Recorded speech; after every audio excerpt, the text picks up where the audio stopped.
اور ایک روایت مبارک میں یہ بھی آیا ہے کہ حضور نے فرمایا کہ اصحاب الاعراف وہ لوگ ہیں جو اللہ کے راستے میں جہاد کرتے ہوئے شہید ہو گئے لیکن والدین کی نافرمانی کی، ان کی اجازت کے بغیر آئے، تو جہاد کے ثواب کی وجہ سے جہنم سے بچے ہوئے ہیں، لیکن والدین کی نافرمانی کی وجہ سے وہ جو ہے اب جہنم کے اندر جانے کے حقدار بنتے ہیں۔ تو اس لیے یعنی پھر وہی لوگ ہو گئے کہ نیکیاں بھی ہیں لیکن گناہ بھی ہیں، جہاد جیسی نیکی بھی ہے لیکن والدین کی نافرمانی بھی ہے، کیونکہ والدین کا مقام جو ہے وہ اتنا بلند ہے کہ اللہ نے اپنی عبادت کے بعد اللہ نے والدین کا ذکر فرمایا ہے کہ وَاعْبُدُوا اللَّهَ وَلَا تُشْرِكُوا بِهِ شَيْئًا وَبِالْوَالِدَيْنِ إِحْسَانًا، اور کئی مقام پہ فرمایا وَوَصَّيْنَا الْإِنسَانَ بِوَالِدَيْهِ إِحْسَانًا وَوَصَّيْنَا الْإِنسَانَ بِوَالِدَيْهِ إِحْسَانًا۔ اسی طرح اللہ تعالیٰ نے یہ بھی فرمایا کہ اگر وہ بوڑھے ہو جائیں اور وَاخْفِضْ لَهُمَا جَنَاحَ الذُّلِّ مِنَ الرَّحْمَةِ، اور وَلَا تَقُلْ لَهُمَا اُفٍّ، ان کو کبھی جھڑک نہ دیا کرو کیا کہہ رہے ہو، وَلَا تَنْهَرْهُمَا وَقُلْ لَهُمَا قَوْلًا قَرِيبًا، جب بھی والدین سے بات کرو تو ادب سے، احترام سے، عزت سے اور اچھے سے اچھی بات کرے، کیونکہ ان کی نافرمانی جو ہے وہ آدمی کو جہنم میں لے جاتی ہے۔ والدین کا مقام کتنا بڑا ہے۔ اچھا، اب جن کے والدین ہیں وہ تو ان کو راضی کریں ہر حال میں، لیکن بعض لوگ ایسے بھی ہیں کہ والدین فوت ہو گئے اور اولاد پہ ناراض گئے، تو اس کا علاج یہ ہے وہ اولاد ان کے لیے حج کرے، ان کے لیے عمرے کرے، ان کے لیے قرآن کی تلاوت کرے، ان کے لیے صدقات و خیرات کرے، ان کے لیے مسجدوں میں قرآن رکھوائے، طلباء کو کتابیں لے کر دے، مدارس کے لیے کمرے بنوائے، حمام بنوائے، تاکہ صدقات جاریہ چلتے چلتے اس کا نتیجہ یہ ہوگا کہ قیامت میں پھر وہ راضی ہو جائے، کیونکہ اولاد جب ان کے لیے سب کچھ کر رہی ہے تو اللہ ان کو خبر دیتے ہیں کہ تمہاری اولاد نے یہ کیا ہے، یہ کیا ہے، یہ کیا۔ تو حدیث میں یہ بھی آیا کہ قتلوا فی سبیل اللہ، یعنی وہ جہاد میں، اور جہاد ایک ایسی چیز ہے کہ جو آدمی شہید ہو جائے اس کے سارے گناہ معاف ہو جاتے ہیں، لیکن اس کے باوجود بھی یہ جنت میں نہیں گئے کیونکہ والدین کی نافرمانی۔ اسی طرح حضرت علقمہ کے بارے میں آتا ہے کہ ان کی موت کا جب وقت آیا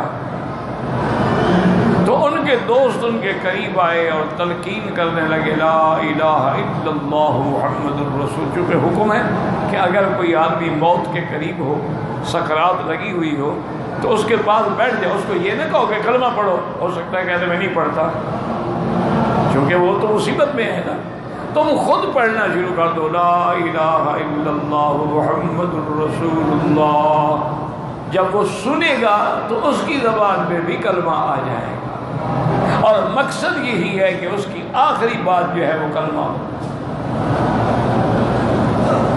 کہتے ہیں کہ اب حضرت علقمہ کو ہم اشارہ کرو کہ میری زبان بند ہے، میں کیسے کلمہ پڑھوں، اشارہ کیے کہ میں تو نہیں بول سکتا۔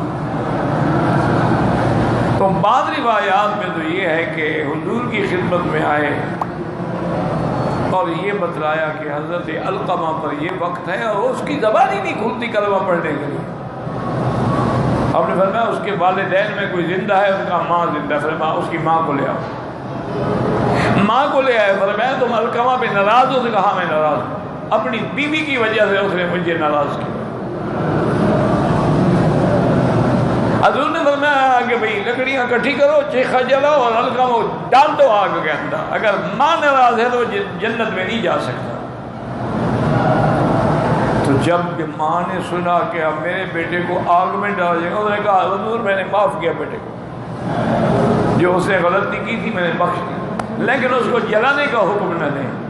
صحابہ کہتے ہیں کہ ہم واپس آئے، ابھی اس کے کمرے کے باہر تھے کہ اندر سے آواز آ رہی تھی لا الہ الا اللہ محمد رسول اللہ۔ جب تک ماں ناراض تھی تو کلمہ بھی زبان پہ نہیں آ رہا، ماں راضی ہوتی گئی زبان کھل گئی اور کلمہ جاری۔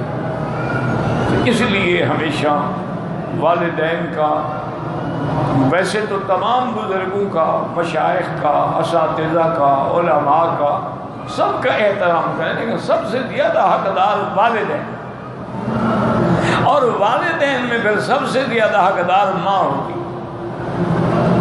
یعنی اس کا درجہ باپ سے بھی زیادہ ہے۔ ایک صحابی نے پوچھا نا حضور اللہ کے رسول کے بعد کس؟ آپ نے فرمایا کہ والدین کا۔ انہوں نے کہا کون والدین؟ فرمایا اموں کا، تیری ماں کا درجہ ہے۔ انہوں نے کہا حضور اس کے بعد؟ فرمایا اموں کا، تیری ماں کا درجہ ہے۔ انہوں نے کہا حضور اس کے بعد کس کا درجہ ہے؟ فرمایا اموں کا، تیری ماں کا درجہ ہے۔ انہوں نے کہا حضور اس کے بعد؟ فرمایا ابا کا، تیرے باپ کا درجہ ہے۔ یعنی باپ کا چوتھے نمبر پہ حضور نے نام لیا اور 3 دفعہ ماں کا لیا۔ علماء نے لکھا کہ وجہ یہ تھی کہ ماں 3 تکلیفیں اٹھاتی ہیں۔ ایک بچہ پیٹ میں ہوتا ہے اور 9 مہینے 10 مہینے تک اس کو اٹھا کے پھرتی ہے، اسی حالت میں چلتی ہے، بیٹھتی ہے بیچاری، اسی حالت میں گھر کے کام کاج بھی کرتی ہے۔ اور پھر ایک مرحلہ وہ ہوتا ہے جب بچہ پیدا ہوتا ہے، وہ اس کی موت اور زندگی کا مسئلہ ہوتا ہے کہ بچے کی یا خدا جانے نہیں بچے۔ اور تیسرا مرحلہ یہ ہوتا ہے کہ جب بچہ پیدا ہو جاتا ہے اور وہ دودھ پینے والا ہے تو وہ اپنا کھانا بھول جاتی ہے، بس ہر وقت بچے کو دودھ پلا رہی ہے، اور رات کو سلانے کے بعد اگر بچے نے پیشاب کر دیا ہے تو خود پیشاب والی جگہ پہ سوئے گی، اس کو خشک جگہ پہ لٹا دے گی۔ تو والدین وہ اپنی اولاد کے وہ 3 مرحلے میں خدمت کرتی ہے، اس لیے حضور نے فرمایا کہ اس کا باپ سے 3 گنا زیادہ حق ہے کہ اس نے 3 مشقتیں برداشت کی ہیں۔ تمہارے حمل کی مشقت برداشت کی ہے، پھر ولادت کی مشقت برداشت کی ہے، پھر امور رضاعت کی مشقت برداشت کی ہے۔ تو اس لیے حضور نے فرمایا کہ یہ لوگ دیکھو جہاد میں شہید ہو گئے لیکن جنت نہیں جاتے، کیوں؟ ماں باپ ناراض تھے۔ اس لیے انہوں نے کہا کہ اصحاب الاعراف وہ لوگ ہیں کہ نیکیاں بھی ہیں لیکن برائیاں بھی ہیں۔ اب برائیوں کی وجہ سے جنت میں نہیں جا سکتے اور نیکیوں کی وجہ سے جہنم میں، اللہ نے ان کو درمیان میں رکھ دیا، وہ ایک اونچی دیوار پہ، اسی کو اعراف کہا گیا ہے۔